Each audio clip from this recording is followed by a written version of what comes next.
꿈을 꿔요. 꿈이 깨져요. 무섭지요. 그 병원에 가도 아무 뭐 병명도 없고, 그냥 집에만 오면은 오바이트 하고 못 먹고 또 병원 가 입원하고. 악몽에서 깨어나지 못하는 삶. 시간이 흐르면 고통도 사라질 거라 생각했습니다. 딸이 쌍둥이인데 둘째 딸이 안 써요. 너무 보고 싶어요. 고통은 현재형입니다. 과거로 되돌아가야 하는 시간은 너무 힘겹습니다. 빗소리만 들리면 그때 내가 우리 집이 막 물에 잠기고 내가 죽을 뻔한 어떤 공포감이 바로 어제 일처럼 다시 되살아나는 건 거예요. 너무나 생생하게.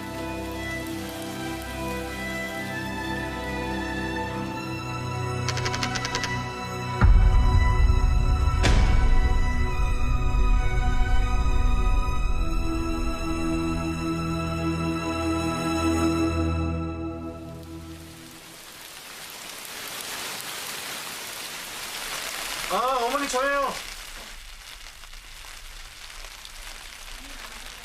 3년 전 그날처럼 섬진강에 비가 옵니다.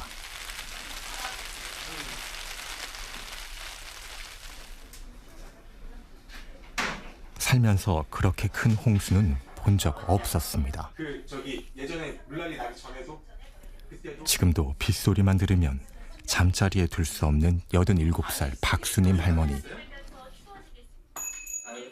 비가 오면 진짜로 또 그런 일이 닥칠까 싶어 겁이 난다고요. 오늘처럼? 잠이 안 와. 밤새도록 잠이 안 와. 2020년 여름 500년 만에 쏟아진 폭우. 섬진강 제방은 터졌고 흙탕은 집도 소도 집어삼켰습니다. 평생 삶의 터전이자 벗이었던 섬진강. 난리가 났죠. 이쪽까지 올라와 버렸는지 물이. 천장까지? 얼마나 고생스럽냐. 그날 이후 강물은 공포가 됐습니다. 연구팀이랑 해가지고 내가 울기도 많이 울었어요. 아주 나중에 들어와서 온 게 아주 심란하고 짧고 죽어본 놈이 낫겠다 싶은 생각이 나더라고. 벽지를 새로 바르고 깨끗한 침대도 들여놓고 다시 살림을 꾸렸습니다. 하지만 홍수를 겪은 후 할머니의 삶은 예전과 완전히 달라졌습니다. 밤에 들어왔으면 죽었지. 밤에 물이 들어왔으면 죽었다고요. 이대로 잠들면 저 비가 이번엔 나도 집어삼킬까. 지금도 잠을 이룰 수 없습니다. 가슴이 두근두근하죠. 혼자 있은 게. 혼자 있은 게 없어.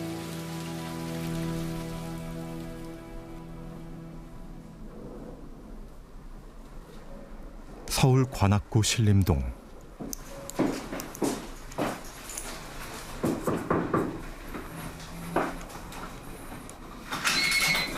네. 이 씨가 사는 반지하집 현관문은 여태 찌그러진 채 그대로입니다. 그때 들어올 때 막. 이게 예. 물 압력에 그래가지고 지금. 휘어진 거. 예. 문이 안 열렸어. 아예 안 열렸어. 꿈쩍도 안 했어. 저희 신랑은 밖에서 땡기고 저는 안에서 밀고 하는데. 거기 안에서 열어야 돼요. 안에서 열어야 돼요. 안에서 열어야 돼. 열면 돼. 안에서 열어야 돼. 창문 열어봐, 창문. 2022년 8월 8일 단 하루에 400mm 넘는 비가 퍼부었습니다. 기상 관측 이래 가장 많은 비가 내린 이날 서울은 잠겼습니다. 근데 뭐 방법이 없어요. 막 119 전화하니까 119도 먹통이고 안 되더라고요. 그리고 TV 다이 위에 올라갔는데 TV가 씩 넘어지고 옆에 있는 장롱이 씩 넘어지고 그리고 이거를 꼼짝없이 갇혀 혼자 죽음과 마주해야 했습니다. 이게 차수만. 요새 죽나? 아, 죽으면 안 되는데 어린 딸이 생각났어요. 네. 아직은 엄마의 손이 필요한데 죽으면 안 되는데 그 생각이 안 그래도 여기 있어가지고 한참 동안 했었어요. 아, 안 되는데. 그 순간 이웃들이 창문을 깨 지하방으로 손을 뻗었고 이 씨는 살 수 있었습니다. 그러나 종아리, 배를 스쳐 턱 밑까지 차오르던 죽음의 공포는 여전히 사라지지 않고 있습니다. 하수구 내려가는 그 관이라고 해야 되나? 하수가 그 소리 물 쫄쫄쫄쫄쫄 내려가면서 조용할 때 들으면 더 잘 들리거든요. 그 소리 들으면은 진짜 막 가슴이 철컹철컹해요. 진짜. 그 비 오면 요즘 같은 경우는 비 오면 문 열어놓는 습관이 생겼어요. 혹시나 또 그런 일 또 생기면 안 되는데 혹시나. 마음속 재난은 끝나지 않았습니다. 이제 요거 뇌기전 같은 경우도 저희 그분들 입장에선 이게 지나간 사건이 아닌 거예요. 바로 어제 일처럼 다시 되살아나는 건 거예요. 너무나 생생하게. 제 경험입니다. 플래시백이라고 얘기를 하는데 악몽으로 나타날 수도 있고 꿈에서 되게 생생하게 나타날 수도 있고 심지어 그게 약간 환청이나 환시처럼 나타나기도 해요. 그리고 강원 산불 겪으신 분들은 눈앞에서 계속 번쩍번쩍한다. 그러면 이거 내가 눈이 잘못됐나 하시죠. 그리고 내가 이거 좀 미쳐가나. 밖에 이제 가로등 불빛만 봐도 깜짝깜짝 놀라시는 건 거예요. 이게 모든 생활에 있는 그냥 일상적인 자극들, 뭐 작은 소리라던가 지진 겪으신 분은 핸드폰 진동만 봐도 깜짝깜짝 놀라시거든요. 그러니까 그거를 연상시키는 자극이 너무 많은 건 거예요. 생일을 맞은 아들을 엄마는 만나지 못했습니다. 타양살이 하는 아들이 안타까워 따뜻한 밥 한 끼 챙겨주고 싶었던 엄마. 같이 밥 먹자고 했었거든요. 그래, 엄마 일요일 날 갈게. 그랬었는데. 그렇게 아들을 만나러 떠났던 엄마는 아들의 죽음과 마주해야 했습니다. 사고 난 거는 상상을 못했어요. 뉴스를 안 봤거든요. 근데 연락이 안 돼서 아빠도 불안해하고 막 연락해보라 해서 나는 직장 갔다 오면 일요일 날 조금 늦잠 잘 수도 있지. 좀 그런 생각했어요. 전혀 상상을 못했어요. 그래서 아침에 한 9시쯤 내가 청주 오다가 청주 도착하기 10분 전에 알았어요. 그런 일이 일어날 리가 없다고, 거짓말이라고, 말도 안 되는 소리 하지 말라고 소리 지르고는 그 10분을 내가 덜덜 떨면서 장례식장을 갔어요. 더 나아진 것 같아요. 시간 지났다고. 하나도 안 나아졌어. 그냥 점점 더 해요. 점점 더 보고 싶어요. 하늘만 봐도 원망스럽고 날이 너무 좋아도 원망스럽고. 믿기지 않았던 아들의 죽음. 시간이 흐르면 나아질 줄 알았습니다. 재난 직후에는 그거를 어떤 정상적인 반응, 그래서 안심하셔도 된다. 뭐 이제 시간이 지나고 그러면 많이 회복하신다, 안심시켜드리지만 이게 사실 1년, 2년 지난 후까지 그게 남아있다면 그건 자연 회복을 기대하기 되게 어려워져요. 재난은 우리 삶을 어떻게 바꿔놓을까?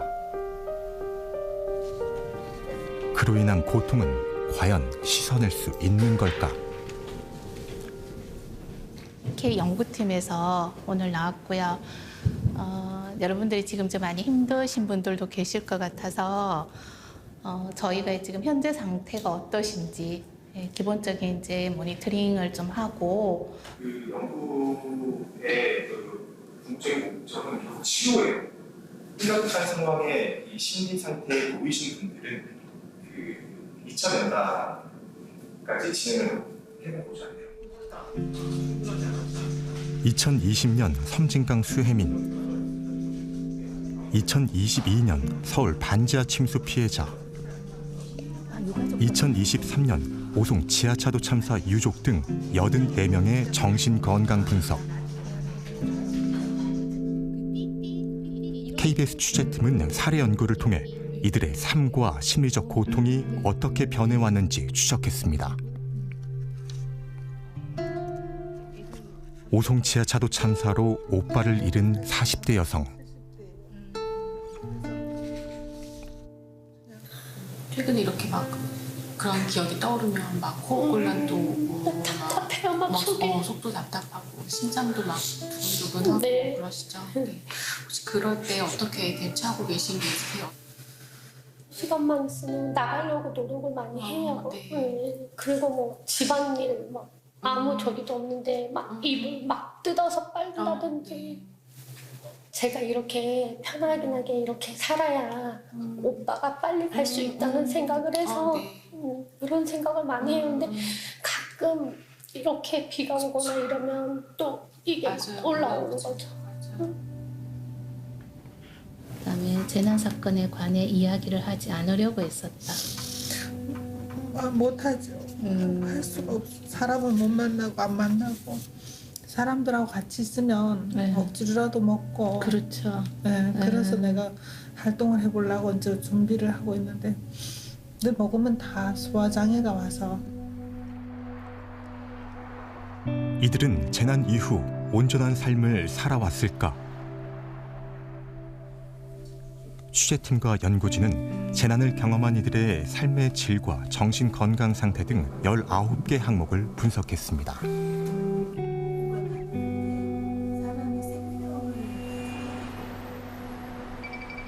삶의 만족도는 여전히 나쁨 단계에 머물러 있고 재난을 겪으며 악화한 건강 역시 나아지지 않았습니다. 불안한 마음을 달래기 위해 술이나 담배에 의존하는 경향도 나타납니다. 42.8%가 여전히 불안 증세를 겪고 있고 63.1%는 우울감에 시달리는 것으로 분석됐습니다. 외상 후 스트레스 장애를 경험한 비율은 전체 가운데 80%에 달했고 10.7%는 자살을 고민했던 것으로 나타났습니다. 재난 일어나기 전이랑 또 재난 당시, 현재 이렇게 비교해 봤을 때 삶의 질이나 뭐 수면의 질 이런 것들이 재난 당시에 좀 안 좋아졌다가 재난 이전 수준으로 회복하지 못한 결과가 이제 나타났다는 점. 그래서 지금 시간이 꽤 많이 흘렀음에도 불구하고 심리 지원이나 심리 상담이 필요하다 하는. 취재진의 눈길을 끌었던 또 한 가지 조사 결과. 물질적 보상이 필요하냐는 물음에 대한 답변입니다.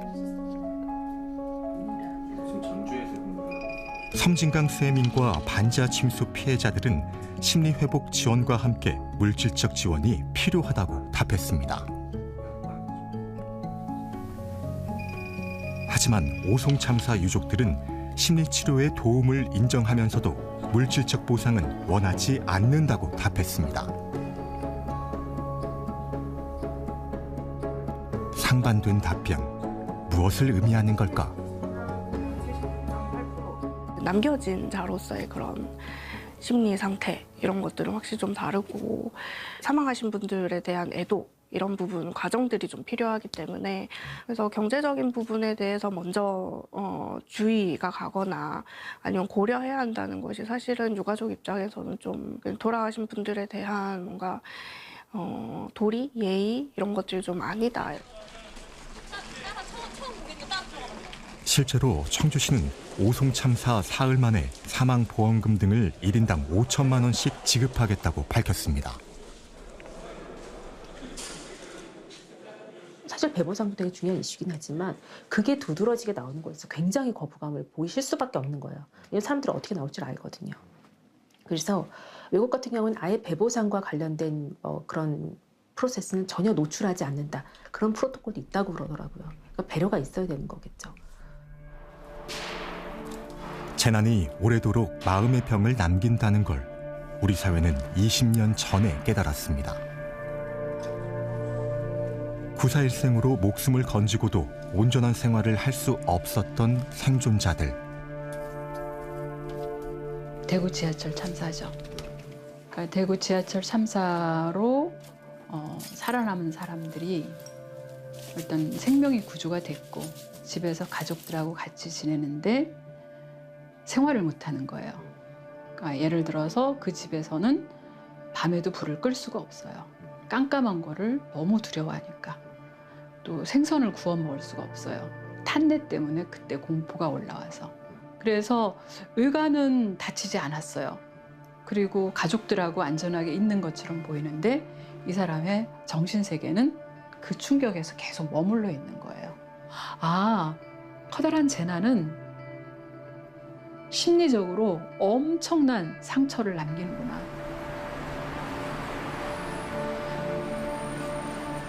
대구 지하철 참사를 통해 우리 사회는 마음의 병을 치료하는 게 얼마나 중요한지 깨달았습니다. 하지만 이후 수많은 재난을 경험하면서도 여전히 심리적 고통을 치유하는 데는 소홀합니다. 2022년만 해도 자연재난으로 삶의 터전을 잃은 이재민은 5만 7천여 명에 달했습니다. 하지만 당시 정부의 심리 지원은 1,900여 건에 그쳤습니다. 비율로 따지면 3.4%에 불과한 겁니다.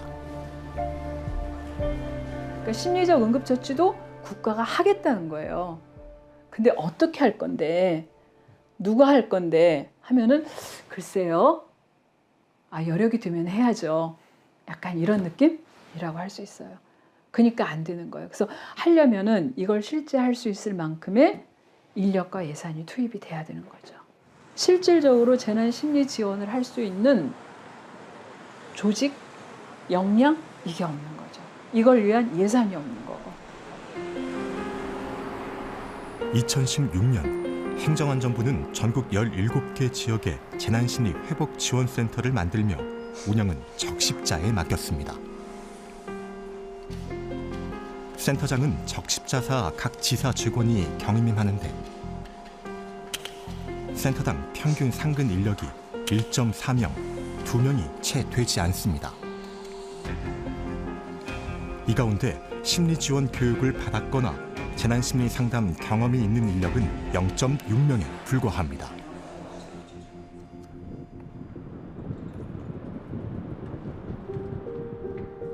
보건복지부가 운영하는 트라우마 센터도 사정은 마찬가지. 전국에 있는 트라우마 센터는 모두 5곳.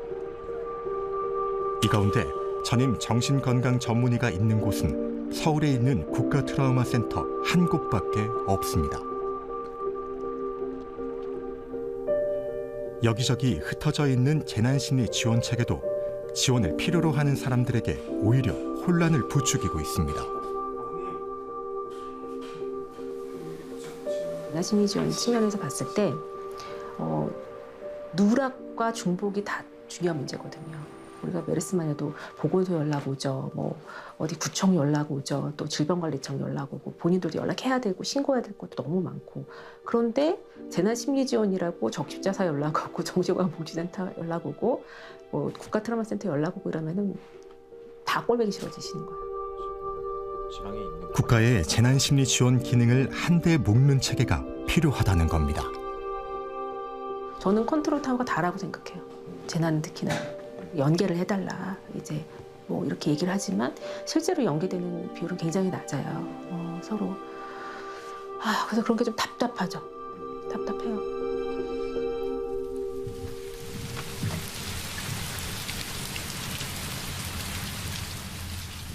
오송 지하차도 참사로 아들을 떠나보내야 했던 어머니는 비만 오면 떠오르는 아들 생각에 힘겨운 날들을 보내야 했습니다.